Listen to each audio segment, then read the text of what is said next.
I would just like to say that I am terrified that even you, someone who's obviously educated, has given up hope completely. Like when you call upon us, you say white folk, you say black people, Jewish people. Why can't we come together? We obviously can come together. We just have to. We just have to find a way to do it.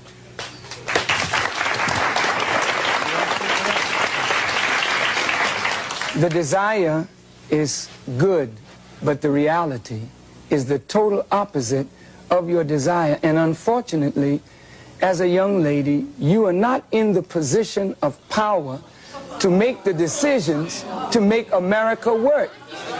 May I, you know, as an audience of intelligent people, I would like to just take a moment to say to you that I really don't think you fully understand what has happened to these people that you look at as second class or inferior citizens in this nation.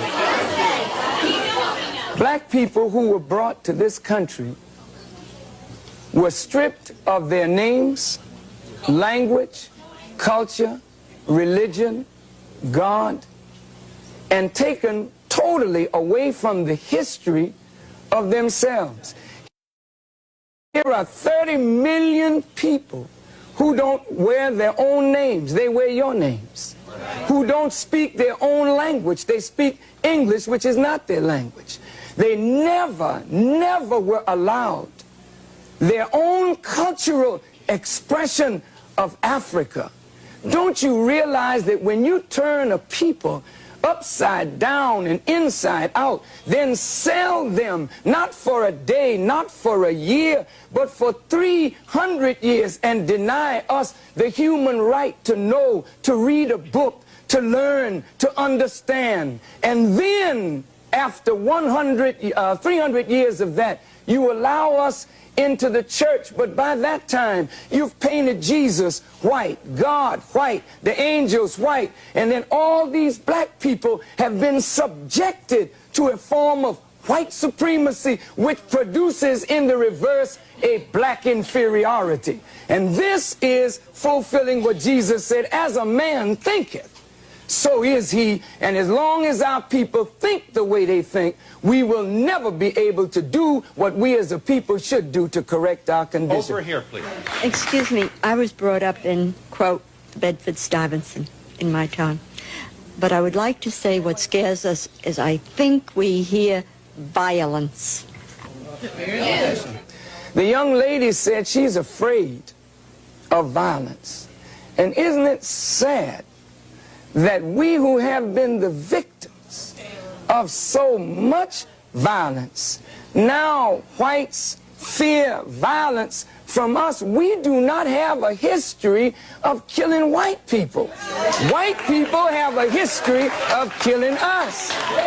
See? And what you fear, may I say this, sir?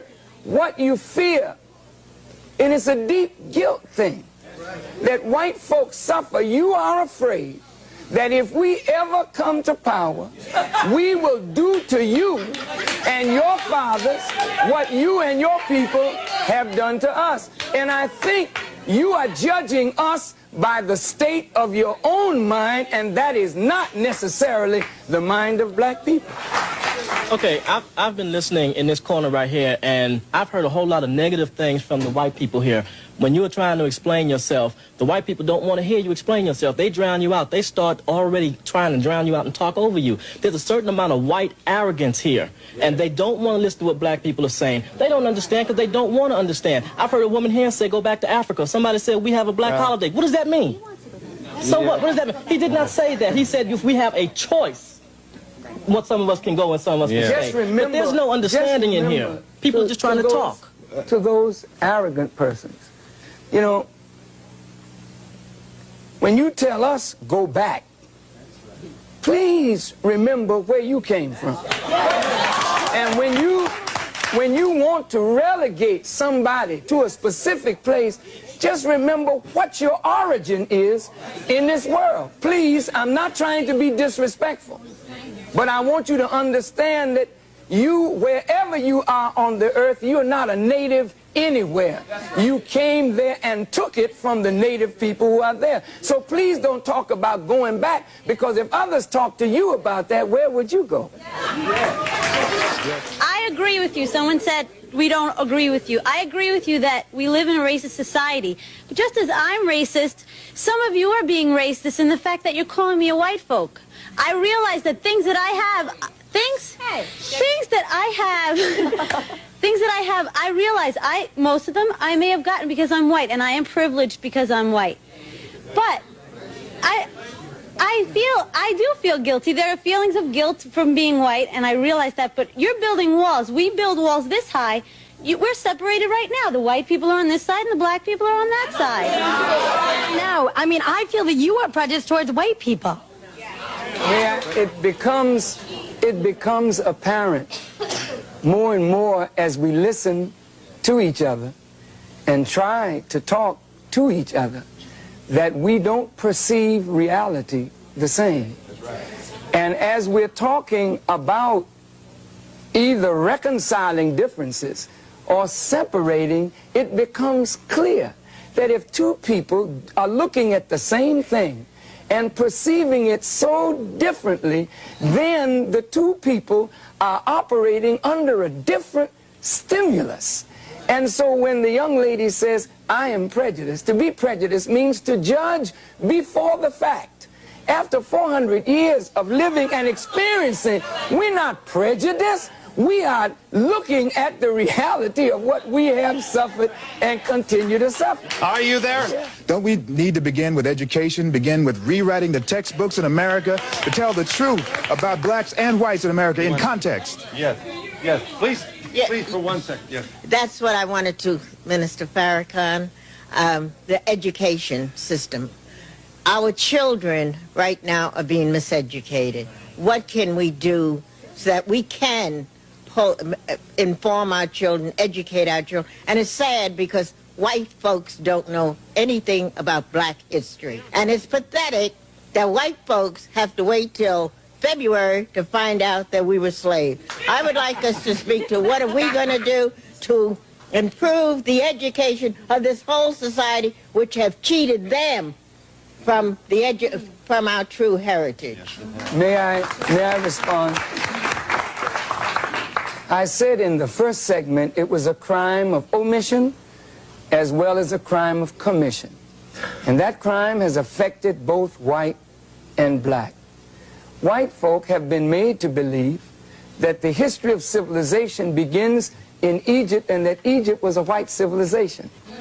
And that many whites have been made to believe that black folk were just in the jungles of Africa running around with no clothes on and never contributed anything to the advancement of civilization, while at the same time there are Masons and Shriners. Some of your parents are Shriners and Masons, and they put on the fez of the Muslim people, and what they're studying is the true history of the black people of this earth.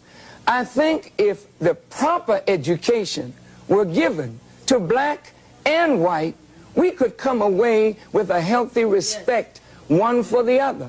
I want to clear this, that I don't think black people disrespect the tremendous accomplishments that white folk have made.